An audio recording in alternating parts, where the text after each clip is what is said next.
rather than, individually, you just work up and down. Okay. Okay, ครับ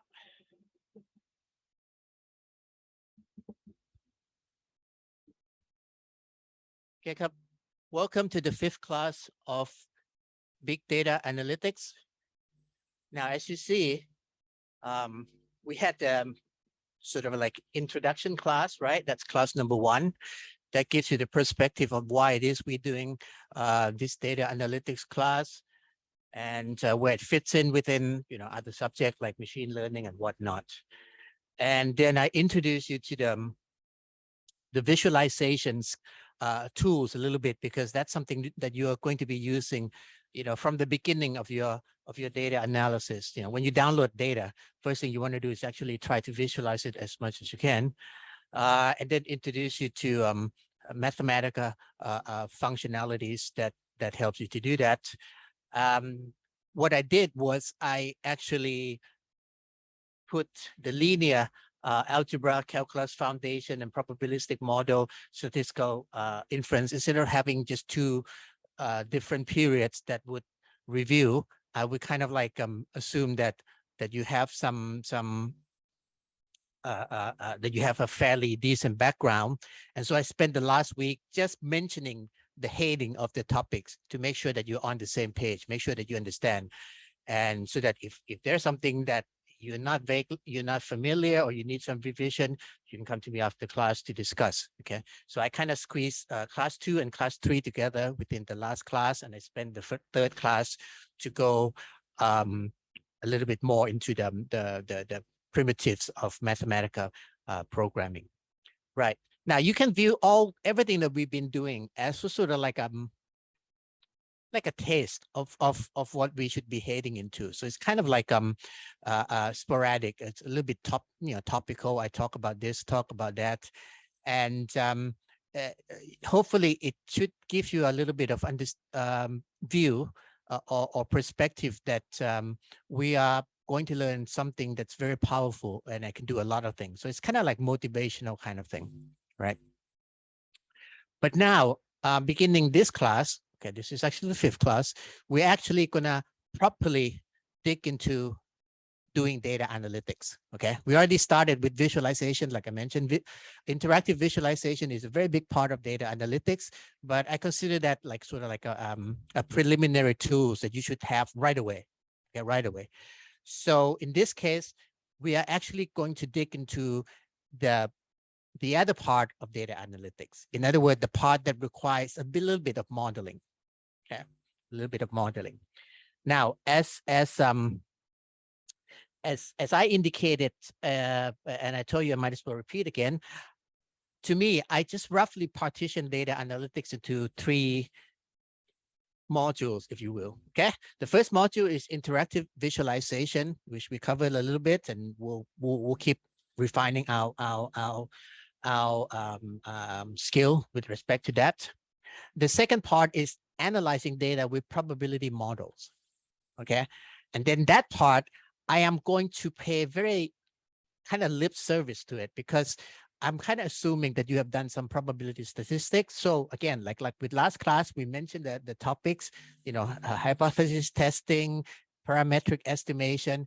If you have actually no clue what probability modeling or statistical inference is, then definitely, alert me or alert your TA to the fact. So the third module is basically the rest of the class. Okay, the rest of the class is analyzing data with more modern tools. In particular, we are essentially just going to be applying machine learning tools. Okay, but this is learning machine learning from the perspective of using it to analyze data. It's a class in data analytics. It's not a machine learning class. Okay, the difference is, if you learn in a machine learning class, I would probably have to begin with, I guess, machine learning paradigm. Okay, the algorithmic approach of machine learning, and then the data aspect would only come as a sort of like a test, right? So I would teach you about machine learning algorithm from when I begin, whatever I have in the portfolio that you should learn, and then each each of those techniques, I would say, okay, let's apply this technique to some data, see what happened. Now, to an extent, we are going to do exactly that. But the emphasis is not on the machine learning algorithm themselves. The emphasis is on matching machine learning algorithm, the type of machine learning algorithm with the type of data analytics problem. Okay. So throughout, I don't want you to just say, okay, I remember if the data looks like this, I'm going to use linear regression. If the data looks like this, I'm going to use deep learning. I don't want you to memorize that. So even though I'm going to teach you how to apply this model to the data, it's going to be very important that I also teach you what the underlying assumption of the machine learning algorithm is. Okay, I would do it in a little bit more like a hand wavery rather than mathematical derivation, but I expect you to have the right intuition. Okay, so I'm not teaching you to be the mechanics, but I teach you to be the driver that understands how the engines work under the hood. Okay, so that as you drive, you hear, I don't know, a cam belt start to rattle, you actually know what's happening. Okay, you won't be able to fix it, but at least you won't be panicking because you know that as you're driving, certain mechanism has to take place, and you understand that that this is what involved. So when you hear the cam belt rattling, you know what's happening. Okay. Right. So with that, let's get to today's topic. Now, if you look at the syllabus, okay, we've been, we are here, we're in class 5. Now, class 5 originally was going to be supervised learning 1, then I go to unsupervised learning, and then supervised learning 2. Okay, what I'm going to do is today is the 5th. I'm actually going to flip things a little bit, and I have my reason for doing that. We're actually going to start with unsupervised learning first. Okay, we're going to ask unsupervised learning, and the next week we'll go to supervised learning. Okay, so this is adjustment in the syllabus, right? Okay, now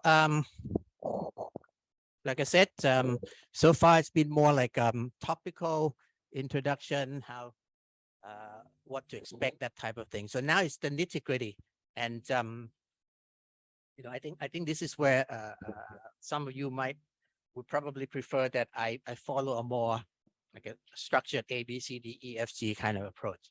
So what I'm going to do is this is actually a textbook that I'm writing on data analytics. So no surprise there. The subject that parts of things that I was teaching you the previous 4 class, I just took snapshot from here and there from here, from material that's presented here, but I didn't do them in that order. So now what I'm going to do here is, again, because my textbook's kind of written supervised learning, so we're just gonna follow that. So that's I guess that's a good reason why we switch things around. Okay, so what am I going to teach you in unsupervised machine learning? Okay, what am I going to teach you in unsupervised machine learning? Now, to an extent, we talk a little bit here that this, verbally in class 1, right? What are the 3 machine learning paradigm you got? 3 machine learning paradigm. Anybody? Well, it's right there, guys. Forget about this one. This one is a little bit hard to understand, but these 3, right? Unsupervised, supervised, and reinforcement. Correct? And I told you guys that what's the first mode of learning you did when you were a baby? It's actually unsupervised learning. The moment you open your eyes, okay, you start observing your environment, and you start associating the smell of your mom with being well fed or whatever, right? It's the sight of a doctor as needles or whatever. Okay, that's your own sort of like unsupervised learning. You learn how things come together, how things pair together without anybody telling you what's right, what's wrong. Okay. And then your parents start to teach you, well, this is called an apple, this is called an orange, and right away there's a right answer to it. Okay, there's a right answer to it, and there's a wrong answer to it. And the way they teach you is also a listening, and they have to listen to you as well, whether or not you make the right classification, apples and orange. If you call apple and orange, you get told right away that's wrong. Okay. So that's kind of like supervised learning, immediate correction, immediate feedback, immediate item per item. Then you have what's called reinforcement learning. This would mean something like if you have certain kind of behavior over time, like you like to argue with your parents, all right? Maybe your parents wouldn't say, no, that's wrong to argue right away. But you realize that if you keep arguing with your parents and your friends, and after all, nobody likes you really, okay?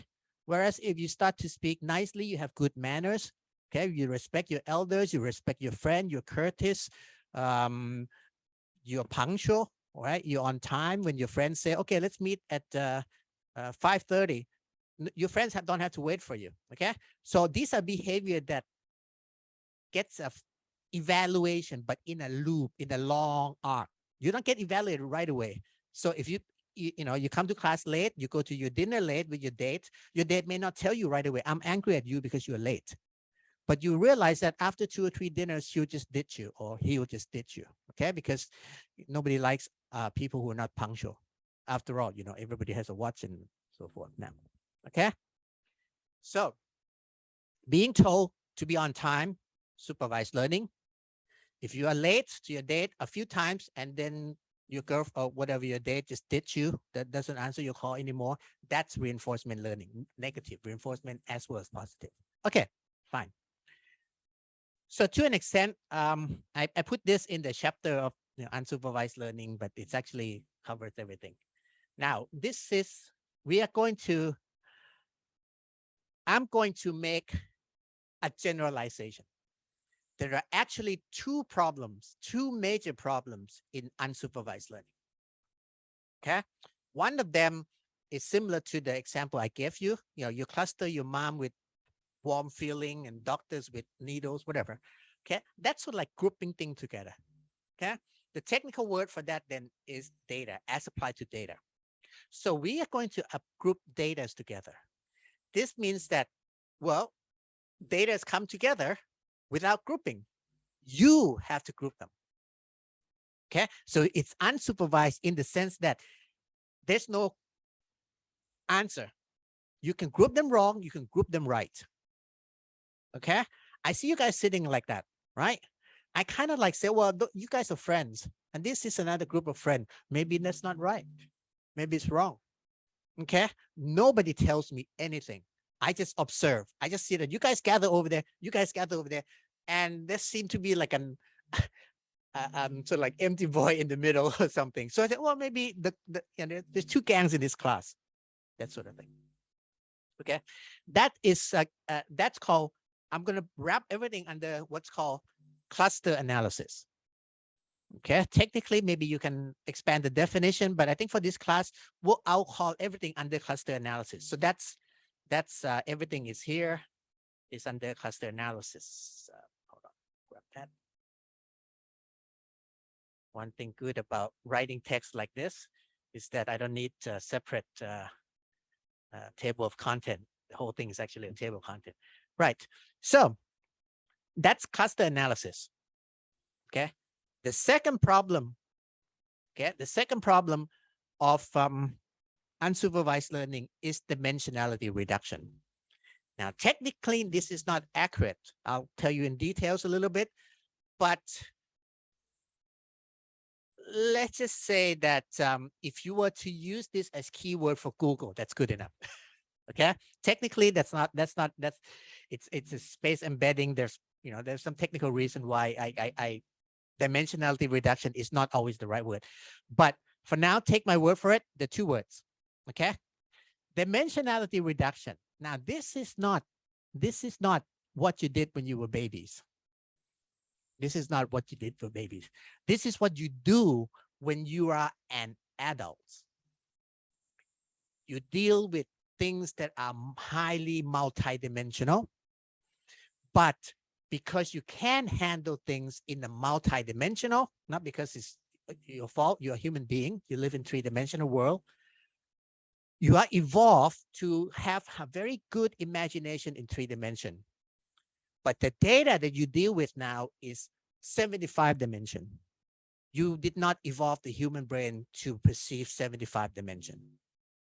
So it would be nice if there's a way to reduce 75 dimension into 3 dimension. Okay. Now, technically, that's not always what you do. Sometimes you reduce 75 dimension to 30. Okay. 30, you still can't visualize, but you still do it anyway for some reason. So I'm just going to say, you go to a dimension that's less. Okay. And for human being, yes, you would love it to be 1, 2, or 3, but that's not always. Okay. That's not always. So don't think for a second that dimensionality reduction is just a visualization tools. Okay. Don't think. Well, you can think of it like that now, but not in the future. So first thing first, today, unsupervised learning to learn about the data. Now, why is dimensionality reduction an unsupervised problem? Because you don't have to label the data. It's like you are gathered about in 3 dimensions. Still, you don't tell me who's friend with whom, right? The first problem is say, okay, those guys are friends, those guys are friends. Okay. Dimensionality reduction is like you guys are scattered about in, well, in this case, 2 dimensions. I'm going to line you up in front of the room. So you actually belong to a line. So it become 1 dimension, except if you are close in 2 dimensions, let's make sure you stay close in 1 dimension. Okay. So it's dimensionality reduction that preserves relationship. Okay. This relationship means distance or something like that. Okay. So does the computer need to know the label? No. I still don't know, if you guys are actually friends or 2 opposing gangs. But the point is that if you're close in this spread, when I line you up in 1 dimension, you're still close. If you're far apart in that spread, when I line you up in 1 dimension, you're still far apart. Okay? So 2 things you learn today. Okay. Now, let's look at what it is, the game plan. Let me just collapse everything here. Right. What I'm going to do, okay, is teach you cluster analysis first. Teach you cluster analysis first, right? So this section 2 is about cluster analysis. Okay, the tools and techniques. Number 3, this is, remember the class objective. I want to teach you, I guess, what it feels like to be a data scientist. So this is about the technique themselves. This is about what happened when you see a real data set and you're performing cluster analysis. And this is why I asked you to download from the line group, the COVID data. Okay, that COVID data is going to be used here. Okay, this is what's called data analytics pipeline. Okay. Once again, create a folder, just a separate folder. Call it class 5 if you like. Okay. Start a brand new mathematica.notebook. Save it as, well, class5.nb if you like. Okay. Make sure that in the same data folder, you have the same file that I sent here, right? This one here. So it is 2022, February 22nd, OVID, COVID. Okay. COVID. OVID is our world in data. Okay. Incidentally, this is actually the paper that my son and I did on the as a full paper, but this one takes a lot of data in and it's many countries and also time series, and it's a lot of you have to do a lot of database kind of thing to sort of like filter. So what I did was actually same data set, exactly same source as here. If you go to the code, you see that it downloads from the same source, but I just extract just the countries and just the time series for you guys to play with. Okay. So this is the full-blown thing would be handled like this, like a data frame. In Mathematica, it's called data set object. In Python, it's called pandas. That's universally the way we handle data set. But for this class, it's just a flat file. It's just going to come like Excel. Okay, so make that simple. Okay, so make sure you have this in the same folder as your notebook code. Okay. Right. So that's doing cluster analysis in a complete pipeline from the beginning to end, from download data to visualize everything. Then I'll go to dimensionality reduction. Okay, I'll go to dimensionality reduction. And here's where it gets interesting thing. You actually, in most application, use them both together. Okay, they actually work together very nicely. They do different job. Okay, but they do basically, to make the long story short, you do the data clustering in the original dimension. But having done that, one of the way to visualize, and this is selling a dimensionality reduction short, is saying, let's use dimensionality reduction as a visualization aid. So after I've clustered the original dimension data in 75 dimension, I want to look at it. I can't look at 75 dimension. I compress it in, say, 2 dimension and do it. So there's a good show and tell how this is done. Okay. So with that, you should be very well equipped. Okay, it should be very well equipped to do cluster analysis. Right. So yeah. Now, you guys ready? Yeah. First of all, by the way, this is I'll just what I'm going to do is, because this is entered as a text periodically, I'll just keep downloading it in the line. So this is the big guide that you can look at it at your own time. Okay. I'm not going to cover that. So right. There are 2 modes of analysis here. Okay, and this is a very clever design of functional programming. Okay, the first mode, I just want to partition data set into cluster. Okay, what I mean is that, again, think of each one of you as a data point. Okay, let's imagine each one of you is a 10-dimensional data point. Okay, let's make it all numeric. Height, weight, whatever, age, doesn't matter. Okay, so each one of you is a numerical vector of dimension 10. Okay, you guys come to me. You guys come to me. How do you come to me? You come to me as a set, as a list. So it's open bracket, first data point, second, third, fourth, fifth, 7 to 100. Close curly bracket. Right? Right? So you come in the whole class. Now, if I'm going to cluster, I'm going to partition you guys into cluster. What am I going to do? I'm going to make a bunch of you over here in one set. So, well, I might as well use, let's try this thing. This is a brand new one. Where's my pen?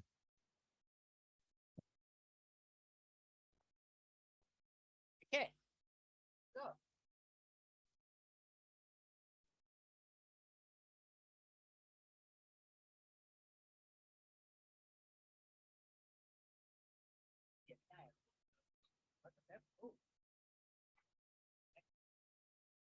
Okay.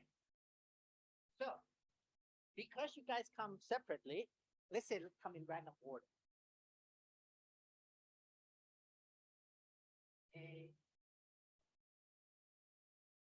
Now, I'm just going to say ABC. Okay? But there's no order. There's no order in ABC. Right? It turns out that A and B would sit together. Well, A and C would sit together. And let's say B. Okay. Whereas B and E would also sit together. So that's it. That's it. This is called partitioning. Okay. all I'm doing is just introducing another layer bracket. Okay, so this bracket is everyone. It's a set.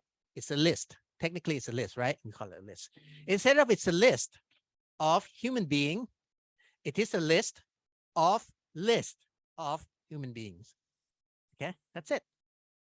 Okay, now this function that does this is simply this function, find cluster. Now, don't worry about, okay, I'll just copy it. But I mean, you know, you can just type in find cluster and okay. We'll play with all this today, so don't worry about it. Okay, I'm just giving you the name. Just giving you the name. Find the clusters. So the clusters are, the first one is A, C, and D. The other one is B and E. Okay. Okay. Let's do something else. Now, what's good about this? It's quick. It's easy. It makes sense. It makes sense according to some notion of who's friend with whom. Okay. But what's not good about it? Well, it's kind of a one-time deal. It's kind of a one-time deal. I just separate you guys, right? What if there's another person who comes in, okay? And based on that characteristic, that person should belong to the first group. Okay? F just walked in. Can I do anything with F? Can I? I can't. Because I just basically separate the groups, right? It's a one-time deal. That's called find cluster. So a more sophisticated, okay, but the example that we're gonna play with is gonna be just that level, okay? But I just want to tell you ahead of time. Professionally, I wouldn't just do this. What I would actually do is create a map of a cluster membership. So instead of doing this, this is what I would do.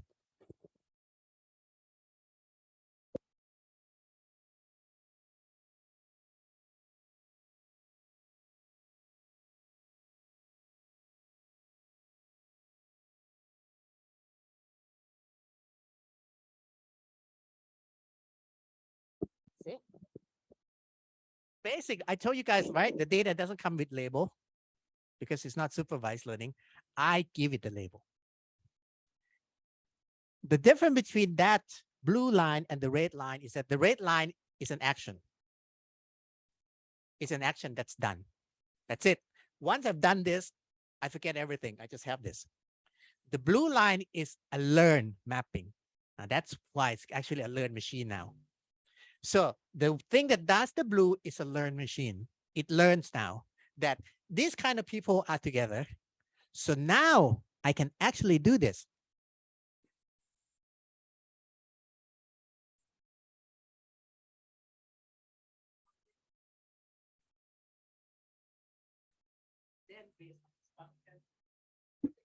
Okay. So this is a learn mapping. This is a learn mapping. Okay. So let's erase.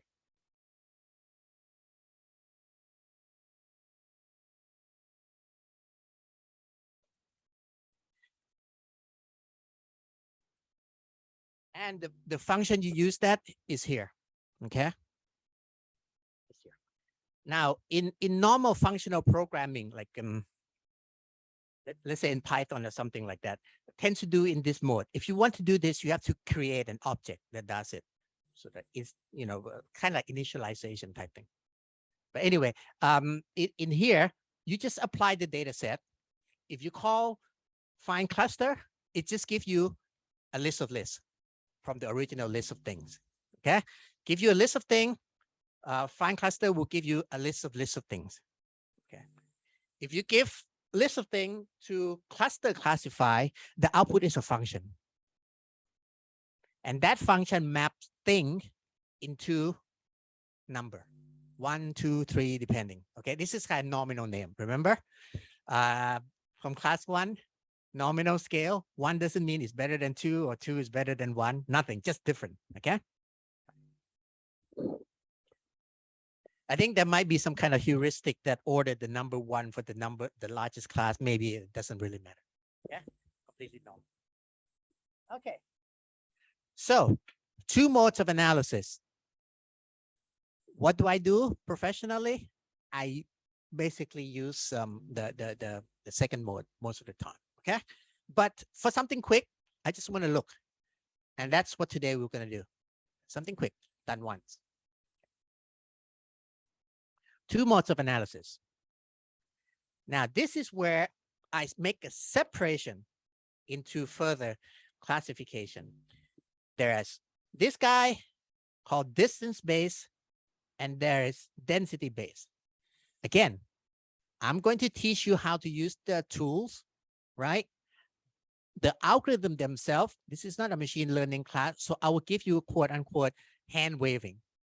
Okay, but it's a technical hand waving, and just because it's hand waving doesn't mean that it's not going to be on an exam, because I actually will ask you to know, the description. Okay, notice I use 2 words, right?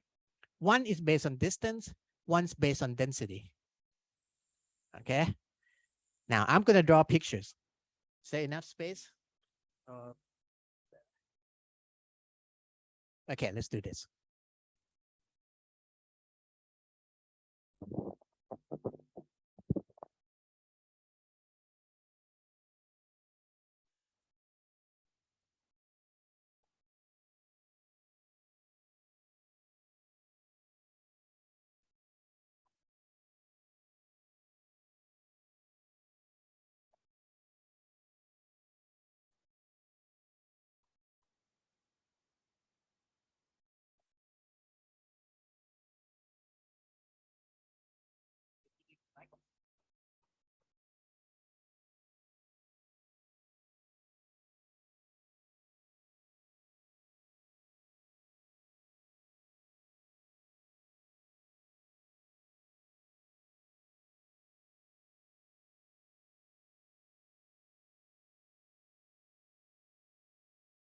Right.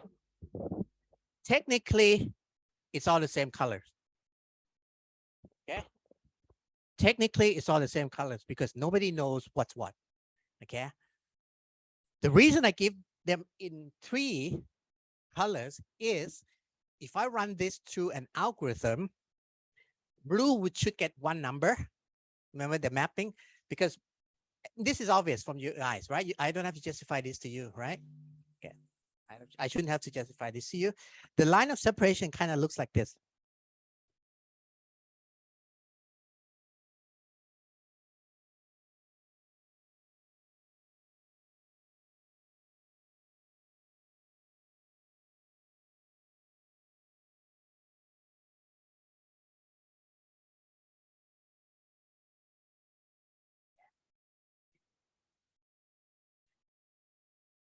Now, these are 2 different problems, okay? But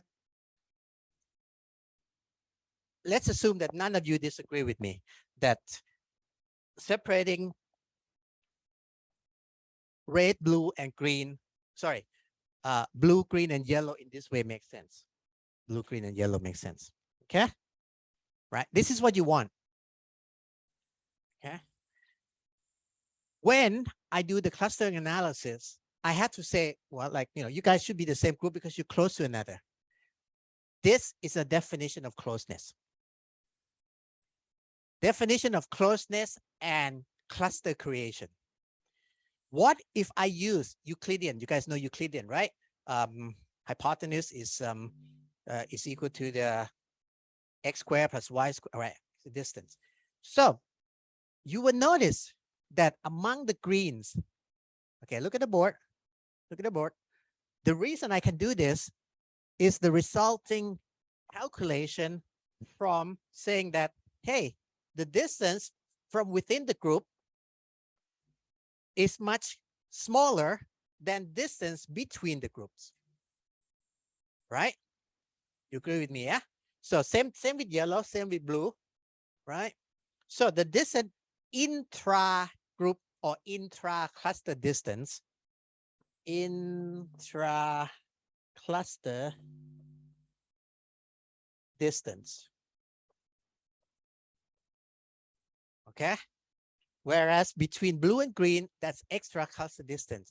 So in this case, the result of my analysis after I run through the algorithm is 3 clusters, such that the distance within the cluster, intra-cluster distance, is much smaller than distance between clusters. So I can for any pair of data, I can just measure the distance, right? So that's why this is called a distance-based clustering. Does that work well? Works well. But now look at this guy. Does it work well? Because there's actually like think of this as a river. Yeah. So there's actually a very clear banana shape here, or crescent shape. But look, distance between this guy and that guy is much higher than distance between this guy and that guy, right? So if you're going to do the distance-based clustering, are you going to get the right result? No, right? This one, the reason that you would put blues together and green together is because not only are they close, the whole cluster is stepwise close. In other words, this guy is not close to this guy, but this guy is close to this guy. Okay. In other words, you can make small jumps from here to here. It's not a big distance, but it's a large jump. From here to here, it's a long distance. It's a small jump. Okay, so think of a land that with the river in between. Okay, so this is like if you're densely together, you know, you can touch hand and just keep passing message. So that's why it's called density based.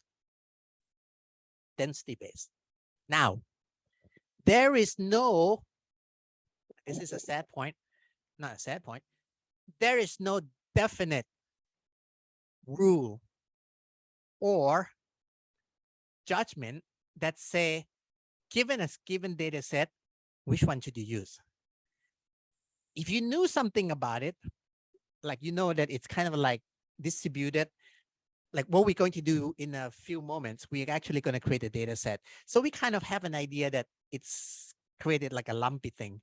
So chances are lumpy thing would work best with like that. In real life, no way. Okay, no way. Sometimes experience will tell you, sometimes there's some indicator like using kind of histogram plot one dimension at a time. But there's no guarantee. Trust me, there's no guarantee. Okay, so I'm just going to put it out there that there are 2 classes, right? 2 classes. By the way, so given the 2 classes, there are, let's go to this.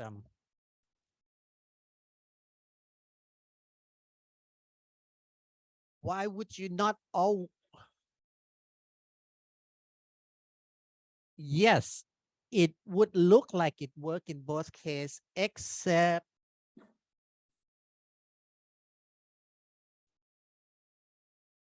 you have to watch my hand. Okay. When you specify this, there has to be like a kind of like a minimum step. Yeah. So yeah. So imagine, yeah. You have this very close together and you have a big step, but the big step is radial. Big step is radial. What this would do is allow you to actually have the same cluster. Whereas if you did this with literally small step, you're going to ignore large step, right? So this is sort of like you don't ignore large step, but if the large step here is bigger than large step there, this thing goes over there. Okay, but yeah, you're right. There's some, yeah, there are actually some people who would say when I see a data set, I don't know anything better, I would use the left hand type. Yeah, some people are like that. I'm not. I use both. Okay. The reason is, in a lot of data science, there's guesswork about which way to approach. But once you approach it, you can test. Yeah, you can test whether or not the result is satisfactory, something like that. So it's not, it would not be something like, well, let's judge beforehand which one we are going to prefer. Yeah, you can prefer, but be open-minded. Okay. Yeah. What I do is, The bet, I would bet on, yeah, I would tend to bet on density base. That's the bet. That's the bet. But I would still, because, you know, after all, I mean, why do one technique when you can do about it?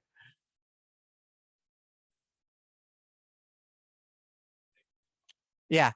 Or like in program like Mathematica, where it's a higher level language, you can say the method is automatic, and it would go through some kind of heuristic to check. So you can actually cheat a little bit, because there's always going to be a loop, right? Do this, what do you get? Do that, what do you get? And then take the best. Now, because this is done 1,000 times, right? Why would you write the same code over and over and over? So in Mathematica, this sort of thing, they tend to encapsulate it as quote unquote automatic. Okay. So there's like a heuristic that you and I would use, except done by, you know, smarter people. And that would, so in my case, I can just say method automatic and then find out what method it used. And sure enough, a lot of time, this guy wins. Okay. So it's sort of like a high level. Again, Mathematica is not just functional programming. It's also declarative, meaning you tell it what you want it to do. And at a high level, it interprets the inside loop. Yeah, what do you want to do? You want to get the one that's better. So, you know, why not do them all and check which one's better? That sort of thing. In some cases, you can do that. So it's declarative in that sense. But yeah, I just call it functional programming. Right. So it's not, you know, whereas with Python tends to be strictly functional with object construct. Okay, so these are the two.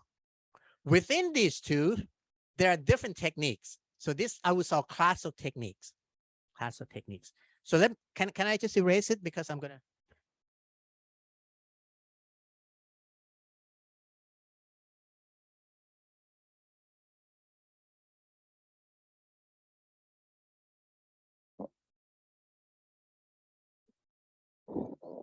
Okay, and in terms of distance based, I just want you to know 3, 4 of them. Okay. With density based, I think one of them would suffice, and that's DB scan. Okay. So this is like a name. Okay. It could be named Bob if the guy named Bob invented it, but DB scan. Yeah. It's right. I'll tell you how it works. It's scanning. But let me show you that these they all work differently. So you can read about them. Okay. They all work differently. Okay. But for example, k-means very popular, and it's very good, easy to understand. So I'm going to do hand waving. And again, this is the hand waving that I expect you to understand and actually be able to recount to me at midterm or something. Okay. So how would k-means work? Well, k-means is one of those things where you have to decide ahead of time how many cluster. That's the k. So I'm going to say k is equal to 5. Okay. This is an a priori judgment. I have to make this judgment. Again, you can do a loop over it, right? So I'm going to say, and in fact, you know, when a high level language, they would probably have some kind of loop in it. Okay. But so let's say 3. This is how it works. And I'm just going to wave my hand. I randomly generate 3 kernel or 3 center point. Okay, randomly. 1, 2, 3. 1, 2, 3. Okay, watch my hand. You. 1, 2, 3. So these are 3 points, right? Every point asks, where are you closest? You would say this one, right? You wouldn't say this. He would say that point. So after this first round, raise your hand who's closest to this guy. So maybe a bunch of them. Okay. Whereas you might be the only one who's closest here. Fine. No problem. Maybe 2 over here. Okay. So I randomize the center. I find out who belongs to that center. Now it's time for the center to move. Let's say this is the original center and it has 6 of you. Now I take an average position of you, 6 people, and I move that center to that central location. Okay, so first you are attracted to the center.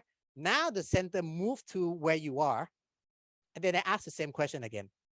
Who is closest to this? And after a while, it's just going to move the point and this. It's going to move the center. Sorry, not the point. The point doesn't move. Okay, this is, you do this until it kind of converges. Okay, and that's done. That's done. Whereas DB scan is a little bit obvious, right? Well, if all I'm trying to do is find minimum closeness, I just toss one point. Just find one original point. Okay, you land on you. Let's say, or land close to you. Pick you. Okay, can you reach anyone? Let's say you can't reach. That's it. You're dead. Right? You just one island, just one point. Okay, fine. But let's say you can reach this girl over here, and this girl can reach another girl over there, and that's it. Then that's a contiguous line. So you can notice that this orange thing, if you touch hand a small step at a time, you can get the whole line. Doesn't matter how long this is. The line can be kilometers long, but each one is connected by one step. Okay. Once that's exhausted, try another point so that you get another cluster. You do this until you exhaust all the data point. And so DB scan does not come with pre-specified number of clusters, because I don't know how many times I have to restart this process, right? Let's say I start this process over here and you end up touching everyone, then there's one cluster, right? If you die down after 5 people and I have to start again and becomes a second, so 2. So that's called DB scan. Okay? And dendrogram is very good, but we'll show you in action.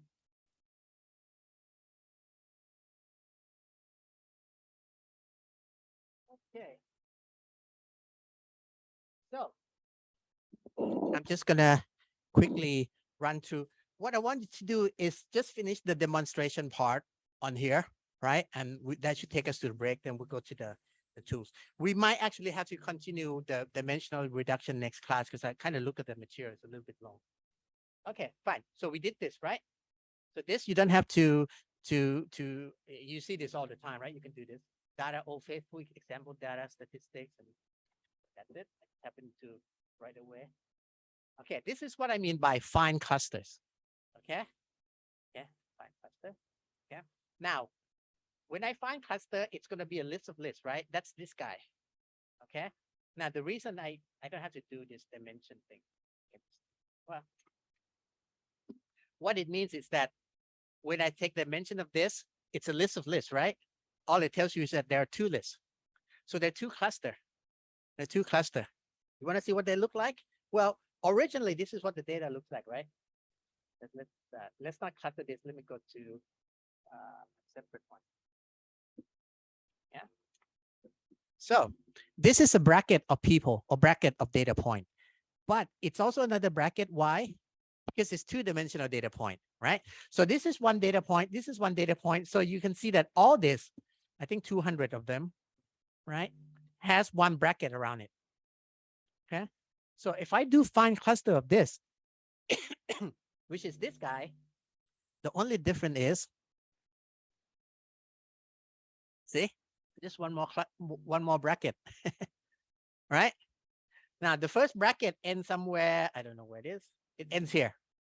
Okay. So this is one cluster. And the second bracket is here. So that's another cluster, right? I'm done. I'm done. Now, this thing is done once. So I can't tell you what happened for the next data point. Okay, that's the point. Now, if I want to train or, learn a data point, this is what's going to happen. Okay. I do a few things too many. Okay, let me do this. Now, so yeah, I might as well give this to you in the thing. So data, okay, in the line group. Yeah, let's do that. In fact, I want you to turn in your notebook at the end of the class as a, instead of having a homework, it's going to be like an in-class work. Okay, so you hand this at the end of the class, or Gov create a thing for. Okay, so you have this data set. Okay, so that's your data set, right? You can use the same name as I do, actually. So if you enter this, if you enter find data, yeah, you're gonna get something. So I named this object. Old Faithful cluster. Okay, so that's the cluster of Old Faithful. So that's this. Again, this is only done once, right? And you can't do anything more with it. That's not fun. That's not fun. So why not? Let's learn the clustering. So this is a function now. This becomes a function. Now let me show you this. Once I did this, okay, you see that this is a different thing, right? This is set of two-dimensional object, duration and waiting time, right? So it's a list of 270 pair of numbers. This one is a list of two lists. This one is a function. Okay, so enter this in your notebook, right?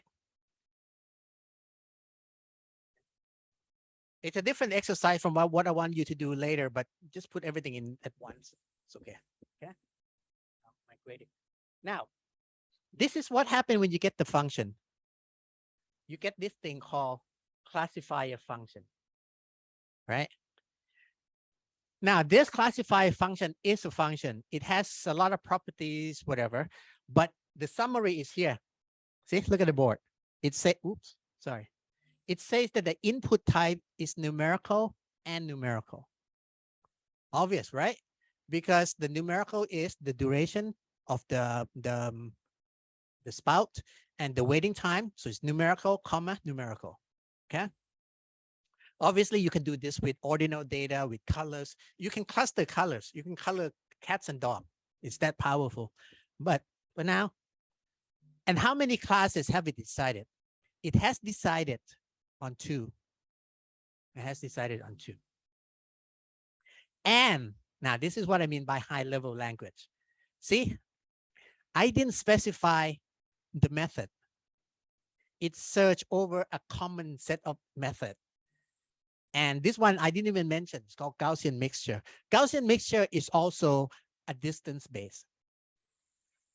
Okay, so if you were to do this in a strictly functional programming paradigm, you would have to loop over method and then compare.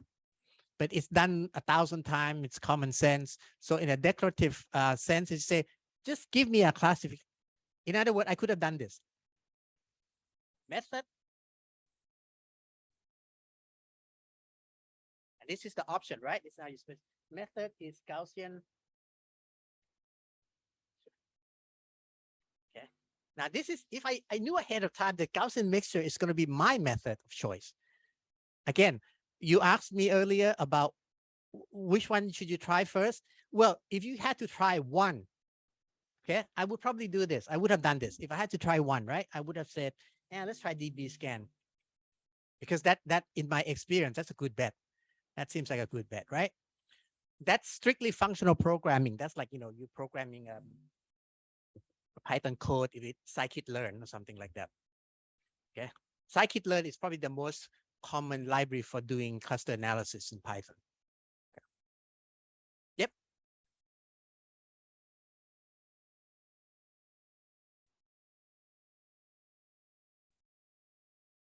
Two groups, yes, 2 groups.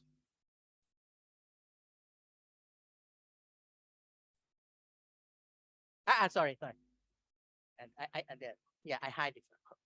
Don't pay attention to it. Okay. So what I mean is that I don't get the partition data. I get a function. Now I want to check the data. So the reason I have this is here is because I want to apply this function on a new data. See, what's this new data point? 1 minute, 50 minutes. So let's say I have a new data point. Okay, I have a new data point. I wait 50 minutes and I get 1 minute of water shooting. Okay, so this is one data point. This is another data point. This is another data point. Okay, now I chose this number specifically in mind. I'll tell you why. Okay, so this is wait 50 minutes, get 1 minute of show. Wait 70 minutes, get 3 minutes of show. This is wait 90 minutes, gets 5 minutes of show. Well, what do you think is going to happen? Look back at the original. If I wait 50 minutes and I get 1 minute of the show, chances are it's going to be in this cluster, right? So the 3 points that I chose, I pretend that there's a new data point, one here, and one here. And I want to see what's going to tell you. So obviously it's going to say this one belongs to here. This one belongs to here. The third one, I don't know. Okay. So that's what this is. 1, 2, 2. So the first point goes to here. Second points go to there. Third point goes to there.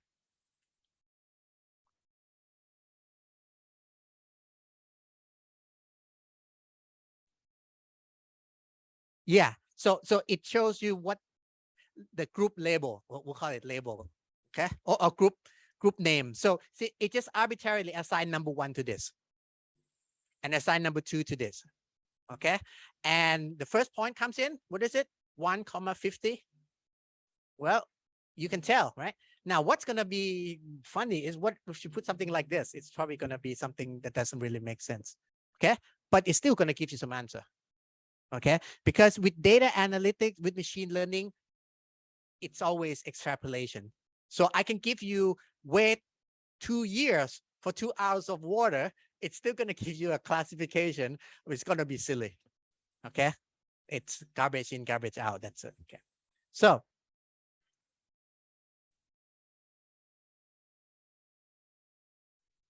yep. The train it, this one. Find cluster. Oh, sorry. Not find cluster. Cluster classify. Cluster classify. Okay. Yeah. Train this. Yeah. I just happen to do 3 points at the same time. Okay. Now, for your example, all I want to do is once you train it, put in random points of your own. Okay. Put in 2. Okay. Don't copy mine. Okay. So that'll be like the in-class exercise. Again, I don't think I want, I probably won't give you a homework. So this will count as homework. This will count as your homework. So you just turn it in at the end of the class. Now, another thing that's a lot nicer, well, this is, dendrogram is something that is very appealing to a lot of people. To be honest with you, in practice, I have not had the opportunity to use it all that much. What it does is this. It's saying how close you are, and then it sort of like makes a little tree. You think of it this way, it looks like a root, but if you flip it upside down, it's a tree, right? So it kind of separate into, you can see the information that it gives you. Okay. This is all the data points. It's actually 2 different groups. And this one is close to this one. So it's kind of like evolutionary tree. So if you go down here, this point is close to that point. This point is close to that point. This group of point is close to that group of point. This group of point is a little bit further back. This group is far away from that. It's very nice visualization. But in practice, I haven't had the opportunity to use it that much because simply, if you work with 1,000 data point, this is only what, 250? If you work with 1,000, for 50,000 data point like I do, it's not going to do much, right? It's just going to be a whole, but it looks nice. Let's look nice. What dendrogram, dendrogram is good for, tend to be for highly complex object. So if you have like 5 friends or something like that, you want to say who's closest to whom, okay? In detail, there's this hierarchical. This is what's called hierarchical clustering.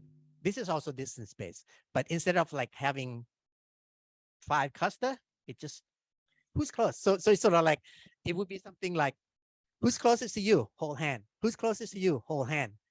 Those two, which pair are closest together? Hold hand. Which 4 are closest together? Hold hand. Which 8 are close together? Hold hand. And eventually everybody holds hand. That's very nice, but yeah, I haven't hasn't paid for.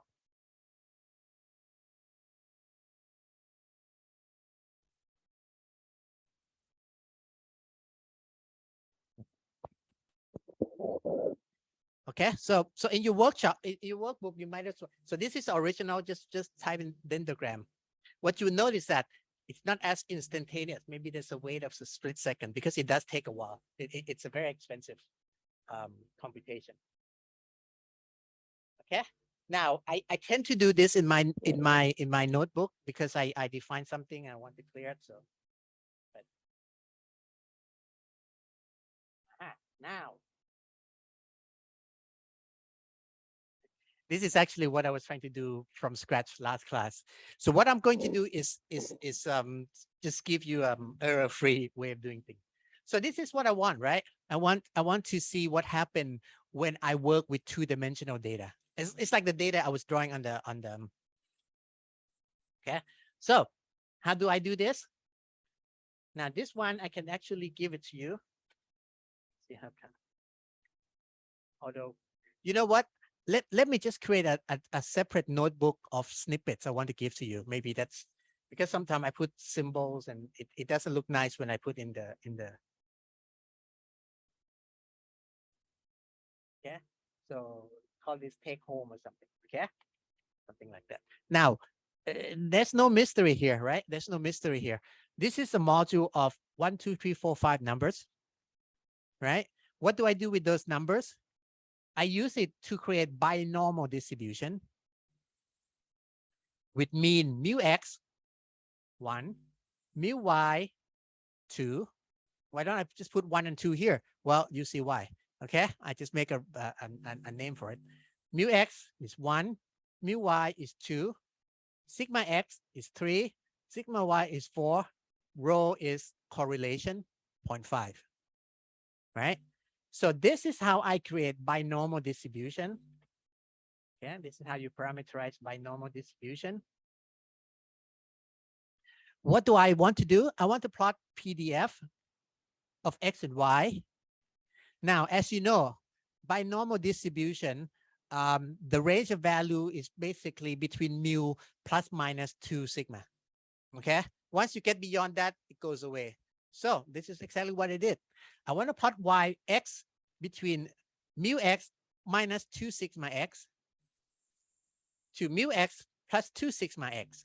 Because I know, once you get beyond that, probability just goes to 0 really quickly. Same with y. So this is my parameterized binomial distribution. What do I want? I want the PDF of it, of x and y. What do I want to do with it? I want to plot. I want to plot what range? I want x from mu plus minus 2 sigma x, y, mu y plus minus sigma y. And these parameters, I just wrap it in module. Okay. So the reason I wrap it in modules so that it doesn't bother anybody else. I don't know, there's no definition of this hanging around. So that's what I want to do. Okay. Now, instead of doing that, I want to generate. Okay. Just now was probability, right? Now it is, well, technically a simulation, Monte Carlo simulation. So instead of plotting it, okay, I generate it using random variate. I generate 1,000 of them, just some number, and then I do histogram 3D. So I get this. Okay. So if you did this,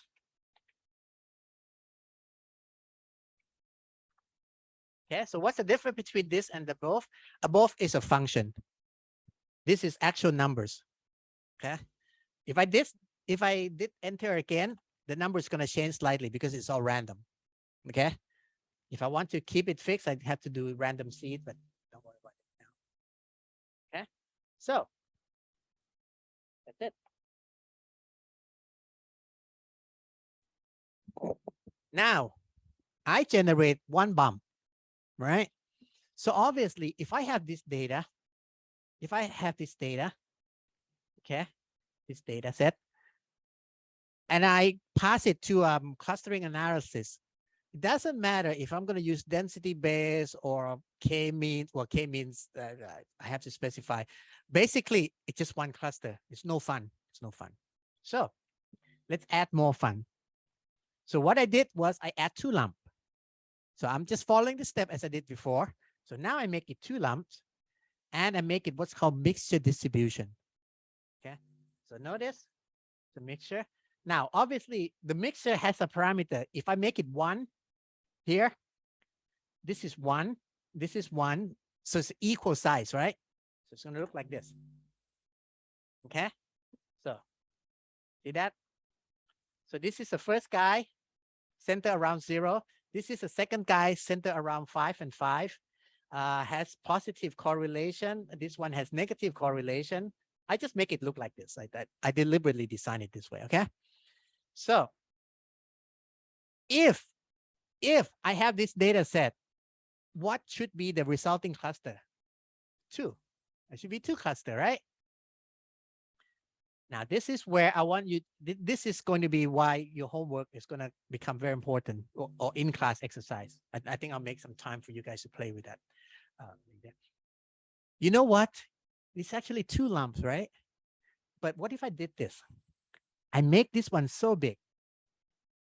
Okay, W1 so big relative to W2. Look, W2 is going to disappear. I know that there are 2 sets of data, but I'm willing to bet if you send this to an algorithm to find a cluster, it's just going to find 1 cluster. So small, right? It's going to be treated as noise. This is supposed to give you the understanding that clustering has no knowledge. Has no knowledge. Okay? So when you try to use things like k-means, when you say, oh, I'm just going to say there are 5 clusters, you are assuming a lot.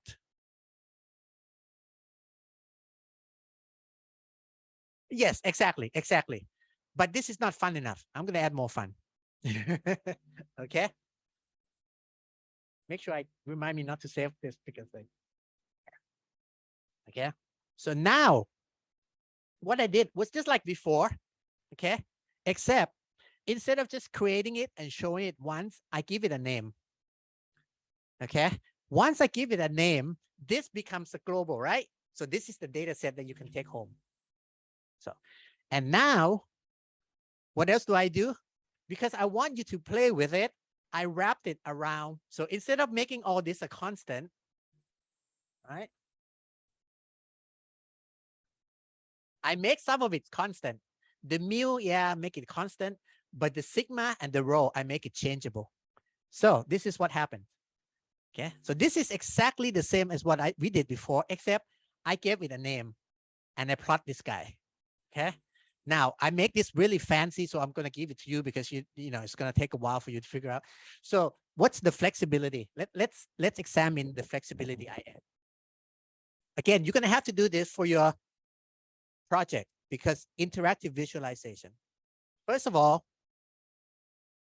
I make W1 and W2 changeable. Okay, so relative weights, how much of the first lump, how much of the second lump, I change. I change the rho. So remember that's 0.5. I can make it move up and down, make it 0 if I like. What else? The number. I can set data point. Now, I don't want to just run, so I just put in 10, 20, 30, because I want you to see how it changes. So for your homework, which I'm going to give this to you during the break, and then afterward, you have a little bit of in-class exercise. You are going to try, for example, 10 versus 100 versus 1,000, just to see what happens. Just to see what happens. I'm going to tell you what you're supposed to learn from your experiment. I really want you to learn it from yourself, okay? But I'll tell you the conclusion you're going to get. The more lumpy individual clusters are, and the more data you have, the more precise you can define boundary. So two things can happen. If I define each lump with a big sigma, it's going to spread out. So it's going to start interfering. It's like two hills coming together. You don't know when the first hill stops and the second hill starts. That's what I mean, right? Also, even if you have a well-defined hill, what if you have too few data? It's still not going to look like a hill. So you're not going to be able to get a lot of conclusion anyway. So chances are, and this is what you are going to learn from playing around with. If you go to a maximum number of data and you make, well, I think I fixed the sigma. So you have to change something. Yeah. Well, I didn't allow you to change the sigma here. So, but if you shrink the sigma, it's going to be very peaky. You're going to have a very clear, very clean. Okay. What it means is that no matter what technique you use, you're going to get up the same thing. You know, density based, distance based, I don't care. It's going to be the same thing. Okay. Now, I'll give this to you, but let me show you how it works. Okay. Also, I don't have to plot smooth histogram. I can plot histogram 3D. I can do list plot, right? Same thing, same data set, histogram 3D, smooth histogram, and let's make it a lot. Okay, so this is a lot more, you know, granular, right? It's a lot more example. If I just generate 10 of them, then it's not gonna look very nice, right? In fact, if I did this, I guarantee you, you're gonna get one cluster. It doesn't know anything about it, right? Okay, so, right? So this is gonna be an W12, again, the relative weight. So you're gonna play with this. See? If this thing is so small, even though you know there are 2 or 3 lumps, I kind of hide it, right? I kind of hide it. These 2 lumps, this one is so small. Okay. Now, let's make it more fun, I think. Finally, let's make it 4 lumps. So this is the one I'm going to give it to you. So you can play with this. Instead of moving the sigma, I can move the location, actually. Let's see, how can I move the location? Oh, the mean. I can move it out. Yeah. Or I can move it back in. Kind of close. I can, okay. So what I want you to do is play with this and make the observation, like as you move the means together, when you run the cluster, at some point, it no longer identifies as the separate cluster. You used to be 3. Yeah, it's like, yeah. Is that funny? Oh, okay. Oh, M is just to move things out. I think M2. What's M2? M2, yeah. So basically, right, I have the mean. Okay. So it was 0, 0, 5, 5, and then 0, 5, 5, 0. Well, that number 5 can move out and in and out. So it moves everyone and shrinks everyone. So you can certainly specify all individual parameters, but that's going to be too much. So this is basically moving the 5, 5, 0, 5, 5. Oh, you can move this one separately. So this is M3. This is separate. You can move that separate. So these are all parameters that you can figure out, right? So.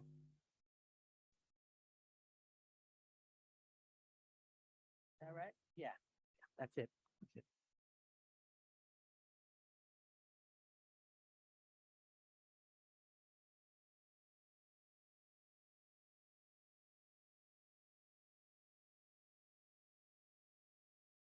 Yeah, how we create the 4 groups.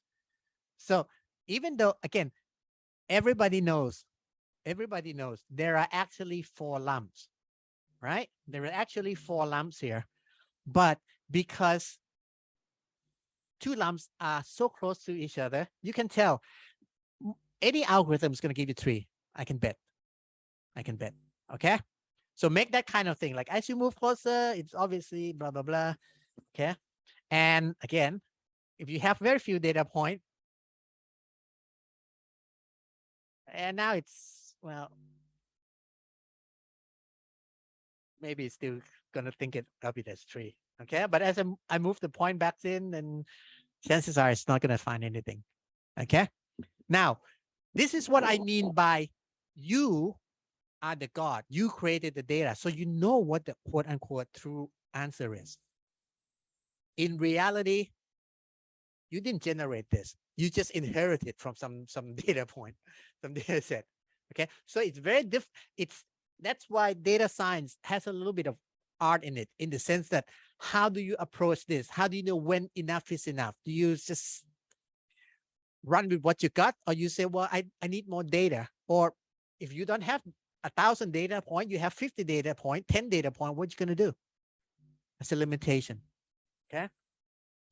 So let me give this to you as is. And sit.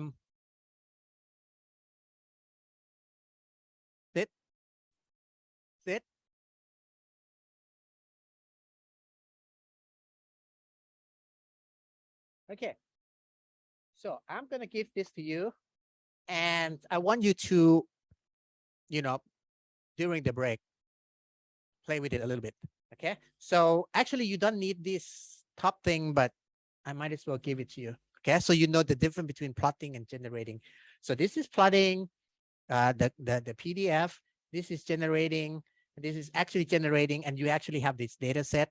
Now, this is the data set that you're going to be playing with. Okay, that's the name of the data. So you're going to have to give it something like find cluster. This guy. Okay. Now, the quick answer that I was asking you earlier, how many cluster? Well, it's a list of lists, right? So I just put in length. Right? 1. In this case, right? This case 1. Yeah. So this is the thing you're going to play with. So let me save this. Oh, remember from the primitive, f of x, right? I can just say f at x. So that is shorthand, because I don't have to same thing, same deal. Okay, so let me give this to you in line. I want you to download it and use the break time to do that. So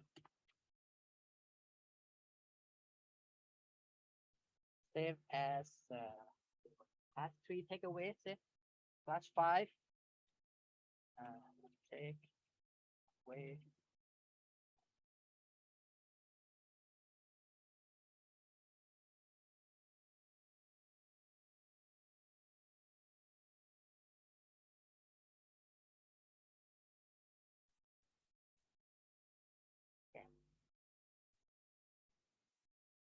For some reason, in line, if you put in some kind of funny last name, it's going to zip it. So the file is tiny, 50 whatever kilobytes or whatever, but it's still gonna you are still going to have to unzip it. Okay, so upload this, right? Maybe put in the same folder, and play with it or whatever. So let's meet back at 1440. Okay, sharp. Okay. Okay,